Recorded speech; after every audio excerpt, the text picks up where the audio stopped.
Round 16 began at the Norwood Oval on Friday night. The Eagles had their eyes on a spot in the 5. With 3 teams on the bye, including 5th-placed North Adelaide, that spot was very much up for grabs. The Redlegs are still engaged in a quest for a top 3 finish to season 2011.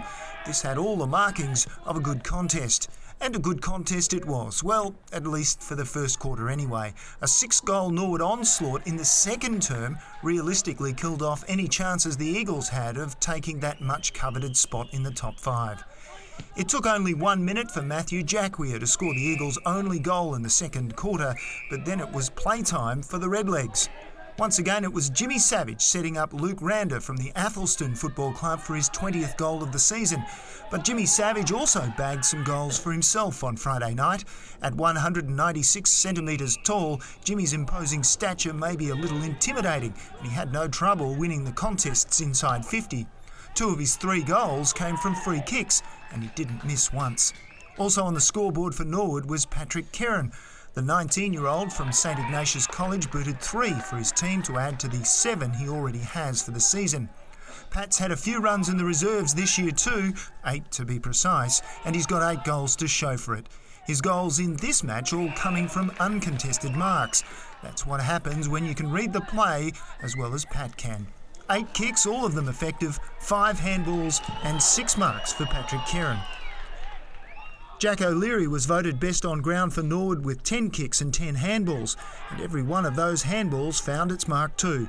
Jack made his own mark on football in South Australia way back when he was just 12 years old at Marriotteville Primary School, when he won the Young Achievers program for his selection in the state under-12 team. And in 2011, he's still achieving. Well done, Jack. For the Eagles, Scott Miller booted 4 goals in his 5th appearance for the under-18s, and Jack Summerton also added 4 to his tally of 15 goals for the year. But on a night when the Eagles needed to win the match, they only managed to win the 3rd quarter, and that unfortunately wasn't enough.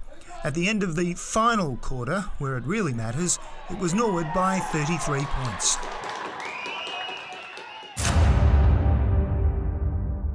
The Panthers and the Double Blues entertained the locals at the Alexandrina Council on Saturday in the historic township of Strathalbyn, nestled on the banks of the Angus River. But if the Panthers thought the change of scenery further inland on the Fleurieu Peninsula would aid their cause, they were forced to think again, because for the 7th time in their last 8 matches, the Panthers let through over 100 points in a game, only this time it was closer to 200 points. The Panthers held fast for exactly 32 seconds on Saturday, but then Levi Krause marked for the first of his 9 goals for the day. That's right, 9 goals. That's 3 times more than Levi has ever scored in any competition in the SANFL, including the under-16s in 2009. The Macca's Cup MVP award was never in doubt, but it's been a long time coming for Levi since he won the Kluski Best On Ground medal in 2008 for his outstanding performance for Mannum when the under-15s won the RMFL Grand Final. It would be interesting to find out where some of these guys have gone since then. Also booting goals at Strathalbyn was Pembroke Old Scholar Jordan Lockwood. Jordan scored 4 goals from just 6 kicks in the football last Saturday, but he also scored over $3,000 back in Movember to support cancer research. And yes, he did grow a moustache for the event. And what's that got to do with the SANFL? Well, most of the money raised was siphoned out of his Sturt teammates. Well done, Jordan. If we head back to the first year of the under-18 competition in 2009, Sturt beat the hapless Roosters by 154 points. On that day, the Double Blues scored 184 points, a record for the Sturt under-18 team.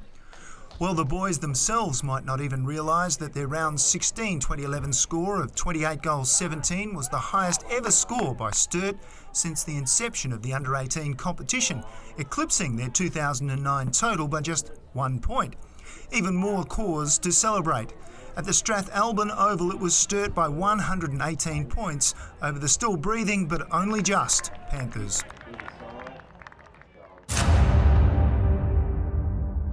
The battle for 7th and 8th was a battle for nothing at all.